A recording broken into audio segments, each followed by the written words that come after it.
Study IQ IAS, अब तैयारी हुई अफोर्डेबल।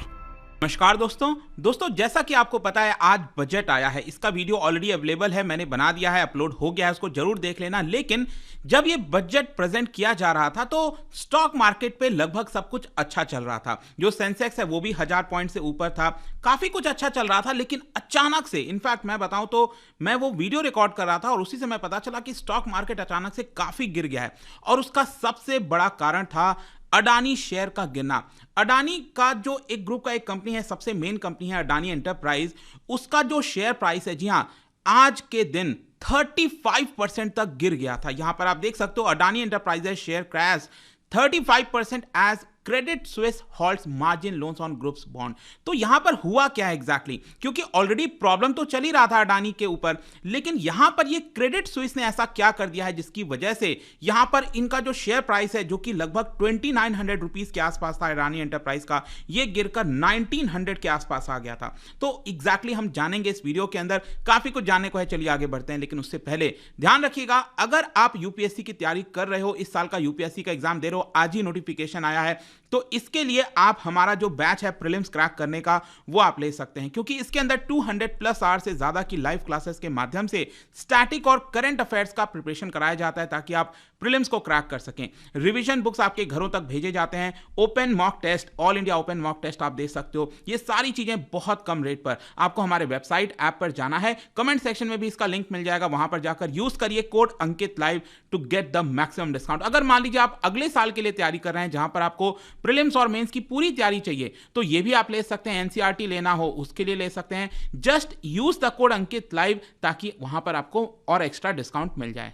इसके अलावा और अगर आप एमसीक्यूज अटेम्प्ट करना चाहते हैं तो मेरे इंस्टा पेज पर भी जाइए, वहां पर स्टोरीज में मैं कई सारे एमसीक्यूज डालता रहता हूं, वो आप प्ले कर पाएंगे। चलिए शुरुआत करते हैं और सबसे पहले देखते हैं एग्जैक्टली हो क्या रहा था। देखिए, जो हिंडनबर्ग का रिपोर्ट आया था, हम सबको पता है, उसके बाद से अडानी के जो स्टॉक्स हैं, अडानी के जो स्टॉक के प्राइसेस हैं, वो लगातार नीचे जा रहे थे। लेकिन अडानी एंटरप्राइज जो सबसे मेन कंपनी है ना अडानी ग्रुप की, वो अगर आप देखोगे तो पिछले 2 ट्रेडिंग सेशन से मंडे और ट्यूसडे को पॉजिटिव में रह रहा था और ऐसा लग रहा था कि चलो ठीक ठाक चल जाएगा मामला। लेकिन यहां पर आज आप देखिए 34.72% तक गिर गया था। मतलब कि एक आज ही जो है लगभग दोपहर के दौरान 1-1:30 बजे के आसपास, 1:30-2 बजे के आसपास अगर आप देखोगे तो इसका जो प्राइस है वो लगभग आपका 35% तक गिर गया और थोड़ा सा रिकवर हुआ। तो जब ये क्लोजिंग हुई है अडानी एंटरप्राइज की, तब तक ये 26-27% गिर चुका था और ये आप देख सकते हो लगभग 2180 रुपए के आसपास ये क्लोज हुआ है। अडानी ग्रुप के अंदर कई सारे कंपनीज है, जैसे अडानी ग्रीन एनर्जी, पोर्ट्स हो गया, पावर हो गया, टोटल गैस, और रिसेंटली आपको पता होगा जो सीमेंट है उसको भी खरीदा है, एसीसी सीमेंट है, अंबुजा सीमेंट है। तो ऑब्वियस सी बात है कि अडानी के ऊपर इंपैक्ट आ रहा है, तो ये जो कंपनीज उन्होंने खरीदा है उसके ऊपर भी आपको इंपैक्ट देखने को मिलेगा। लगभग सभी शेयर, अडानी पोर्ट आप देखो 17-18% गिर गया है। यहां पर लगभग सभी का जो लोअर सर्किट है वो लगातार लगते जा रहा था। और इनफैक्ट एनडीटीवी का भी अगर आप प्राइस देखोगे ना शेयर मार्केट में, वो भी यहां पर गिरा है क्योंकि उसको भी अडानी ने खरीद लिया था। और ये अडानी एंटरप्राइज आप देख सकते हो, ये पिछले 1 महीने का ग्राफ है। यहां पर अगर आप देखोगे तो इसका जो प्राइस है वो 3500-3600 चल रहा था अडानी एंटरप्राइज का। लेकिन यहां पर देखिए, यहां पर क्या हुआ था, ये हिंडनबर्ग की रिपोर्ट आई थी और हिंडनबर्ग की रिपोर्ट आने से गिरा। फिर यहां पर क्या हुआ कि एफपीओ आया, ठीक है। एफपीओ आने की वजह से एफपीओ पूरा सब्सक्राइब हो गया, क्योंकि हुआ क्या था कि आपको याद होगा हिंडनबर्ग रिपोर्ट ने आरोप लगाया था कि अडानी के द्वारा स्टॉक मैनिपुलेशन किए जाते हैं, अकाउंटिंग फ्रॉड किया जाता है, ये सारी चीजें हो रही थी, जिसकी वजह से ये जो गिरावट है ना, पहला वाला गिरावट, ये आपको देखने को मिल रहा है। फिर यहां पर क्या है कि अडानी ने पलटवार किया, कहा कि नहीं, हिंडनबर्ग के द्वारा गलत गलत चीजें बोली जा रही हैं, जानबूझकर हमें बदनाम करने के लिए भारत को अटैक किया गया है, ऐसा यहां पर अडानी ने बोला था। और इसके साथ साथ अडानी ने यह आरोप भी लगाया कि जो टाइमिंग है वो बहुत ज्यादा गलत है, क्योंकि हम भारत का सबसे बड़ा एफपीओ लेकर आ रहे हैं 20,000 करोड़ का, और उसके बीच में यहां पर जो हिंडनबर्ग है उन्होंने रिपोर्ट लाया है जानबूझकर ताकि ये एफपीओ सब्सक्राइब ना हो सके। लेकिन एक्चुअली हुआ क्या, ये 20,000 करोड़ का जो एफपीओ था फाइनली वो सब्सक्राइब हो गया। कैसे? जैसे ऑल्दो यहां पर जो रिटेल इन्वेस्टर्स हैं वो तो पार्टिसिपेट नहीं कर रहे थे उतना, लेकिन यहां पर जो हाई नेटवर्थ इंडिविजुअल्स हैं, विदेश के अंदर जो इन्वेस्टर्स बैठे हैं, बैंक्स हैं, उन्होंने बड़े मात्रा में सब्सक्राइब किया, जिसकी वजह से फाइनली ये जो एफपीओ है वो सब्सक्राइब हो गया। और इसीलिए यहां पर अगर आप देखोगे ना, ये थोड़ा सा ये जो बढ़ा है वो उसी का कारण था। और आज सुबह तक ये बढ़ रहा था, आज सुबह तक चीजें थोड़ा ठीक ठाक ही चल रही थी। लेकिन यहां पर आप देखिए आज दोपहर में ये जो आप गिरावट देख रहे हो ना, इतनी बड़ी गिरावट, ये यहां पर परेशान करने वाली है। तो क्वेश्चन यहां पर ये है कि आखिरकार एग्जैक्टली हुआ क्या है, व्हाट हैज हैपेंड टुडे, जिसकी वजह से अचानक से आपको इतनी बड़ी गिरावट देखने को मिल रही है। देखो, क्रेडिट स्विस क्या है, बेसिकली आपने कई बार सुना होगा, इनकी रिसर्च रिपोर्ट आता है, कई बार ये रेटिंग्स वगैरह देते हैं। तो स्विट्जरलैंड बेस्ड ये एक इन्वेस्टमेंट बैंकिंग कंपनी है जो कि इन्वेस्ट करने के लिए पैसे उधार पर देती है। जो लोन वगैरह दिया जाता है ना, तो ये उनके द्वारा उधार दिया जाता है, पैसा दिया जाता है। तो कई बार क्या है कि सपोज मान लो, अब आपको पता ही है कि अडानी के द्वारा कई सारे बॉन्ड्स जारी किए जाते हैं, राइट, बॉन्ड जारी किए जाते हैं। जैसे भारत सरकार भी बॉन्ड जारी करती है। अब बॉन्ड जारी करके क्या है कि अडानी यहां से पैसा उठाता है और बेसिकली उसको अपने इन्वेस्ट करते हैं ताकि उससे जो इंटरेस्ट है वो लोगों को पे कर सकें। तो इस तरह से पूरा सिस्टम चलता है बॉन्ड का। लेकिन अब क्या हुआ है कि कई बार लोग क्या करते हैं कि जो बॉन्ड खरीदा है जिन लोगों ने, अब उस बॉन्ड पर लोगों को कई बार उधार चाहिए होता है। मान लो आपने 10 लाख रुपए का बॉन्ड खरीद लिया अडानी का, ठीक है, वो आपको हर साल इंटरेस्ट वगैरह जो मिलता है वो मिलता रहेगा। लेकिन मान लो अचानक से आपको इन्वेस्टमेंट का जरूरत पड़ गया, अब आपने तो पैसा बॉन्ड में लगाया हुआ है, तो कई बार आप क्या करते हो, ये बॉन्ड को गिरवी रख देते हो और उससे आप उधार ले लेते हैं। तो ये जो क्रेडिट स्विस है वो क्या करती थी कि बॉन्ड लेकर उधार देती थी, ठीक है। तो क्रेडिट स्विस ने ये कहा है कि अब हम जो बॉन्ड लेकर उधार देते थे वो हम अडानी ग्रुप का जो बॉन्ड है उसके ऊपर उधार नहीं दे पाएंगे। तो ये साफ दिखाता है, मतलब ये क्या दिखाता है कि हिंडनबर्ग का जो रिपोर्ट आया उसके बाद से जो भुजाल मचा है अडानी के पूरे एम्पायर के अंदर, तो एक प्रकार से उसी का असर आपको देखने को मिलेगा। अब उधार क्यों नहीं देंगे, क्योंकि हो सकता है कि मान लो कल के डेट में अडानी का कंपनी डूब जाए, कुछ प्रॉब्लम हो जाए, तो ये जो बॉन्ड है वो क्रेडिट स्विस करेगी क्या उस बॉन्ड का, क्योंकि उसकी वैल्यू तो जीरो हो जाएगी एक प्रकार से। तो यहां पर क्या हुआ है कि क्रेडिट स्विस ने जो वैल्यू है अडानी के बॉन्ड्स का, Adani port, Adani green energy, Adani electricity, इन सबके द्वारा बॉन्ड जारी किया जाता है, तो इनकी जो वैल्यू है इन बॉन्ड्स को वो कह दिया है वो जीरो हो गया।